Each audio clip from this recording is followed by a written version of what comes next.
They end up going with Mike White, and he completed 78.6% of his passes for 315 yards, 11.3 yards per attempt, 3 touchdowns, and no picks. You had 2 Garrett Wilson touchdowns. Elijah Moore had a big catch and another touchdown, his first of the year. So in that department, a fantastic sign to see those guys getting involved, and just the offensive performance that we saw was really something that we haven't, had an opportunity to see. And you're gonna have people on both sides of the coin here, and as per usual, what usually tends to happen, the truth probably lies somewhere in the middle, right? With this, so after that performance, you have one camp who is saying that that Mike White is a star in the making. He's going to continue to do performances like this each and every single week. This is the guy 100%. And then you have the other side of the coin that say, well, wait a second, this is against a terrible defense. And then that it doesn't really count because the Bears were so depleted. And I don't necessarily think either of those stances is the correct one. I think you have to approach it like this, rationally. That's how I try to approach everything. I don't always do the best job at it, but I really try my damnedest to make sure that I am approaching things with a level head. And here's what I've come away with.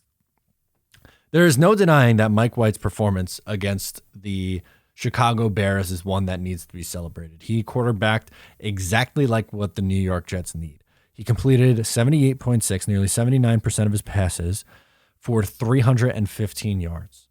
Yes, Zach Wilson had 355 in a game, but he also had 3 interceptions, and the yards per attempt at 11.3 was not nearly as productive as what you saw Mike White have on 28 attempts. He was getting the ball out of his hands quickly. He was going through his progression quickly. The footwork was significantly better. And it was also a terribly rainy day at MetLife Stadium. The weather was awful for Jets Bears, and still, despite all those factors, he was still able to put up good numbers. Now, the Chicago Bears defense, especially after a couple of their trades, is nothing to write home about. They are really bad, one of the worst defenses in football. So the question then becomes for not only Mike White, but for just this team in general, is how sustainable is this really? Can he continue to do that against some of these other teams coming up on the schedule? And when you look, like the Minnesota Vikings are coming up this week, they're not very good against the pass either.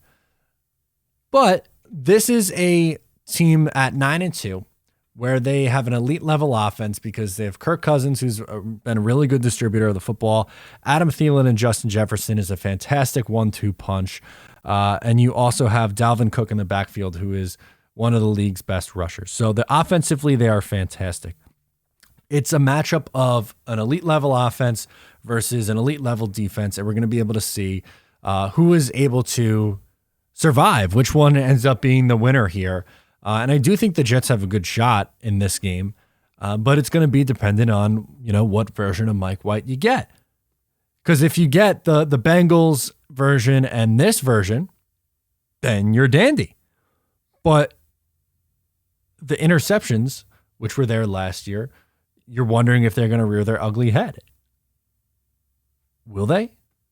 The Vikings aren't particularly good at taking away the football. I think really the strongest test where you're going to be able to see how long this Mike White train could go is in Buffalo in a couple of weeks. And I don't want to get too far ahead. It is only 2 weeks from now, 2 games from now, so it's not crazy far ahead. But that to me is the biggest litmus test on paper the rest of the way is Buffalo. And Minnesota, albeit not a very good defense, is still a really, really damn good football team. So you're going to need another big kind of performance. And the irony here, I guess, is that Robert Saleh in the press conferences has, still stuck to his guns, saying that the Jets' plan is for them to eventually go back to Zach Wilson. I only think that happens if Mike White starts to play poorly. It's going to be really hard to pull Mike White if he's giving you, performances of 300 yards and multiple touchdown games every single week. That's going to be incredibly, incredibly difficult to do. And who knows, maybe that is really the Jets' plan, or maybe the Jets are just saying that to save face right now, and they'll reevaluate things in the offseason with what they want to do. But it's the Mike White show right now. He had a really good Sunday against a Chicago Bears team in the pouring rain at MetLife, and he deserves credit for his performance. I don't think you should put him down and say, well, it wasn't against a good team, and it was against a really bad defense, and it was against a backup quarterback, and go through the list of excuses, because I didn't think it was fair to do that for the actuallys for Zach in the negative way, for like the Miami game, for instance. This game doesn't count because the Jets played a backup quarterback. I love that narrative, by the way, that it didn't count because the Jets played a second string quarterback. Well, the Jets have started a backup quarterback in 4 of their games this year. Or maybe you want to go even higher and say that they started a backup quarterback for 6 or 7 of their games, because you can classify Zach as a backup now, I guess, if you really wanted to. The Jets have won despite getting below average quarterback play at the position.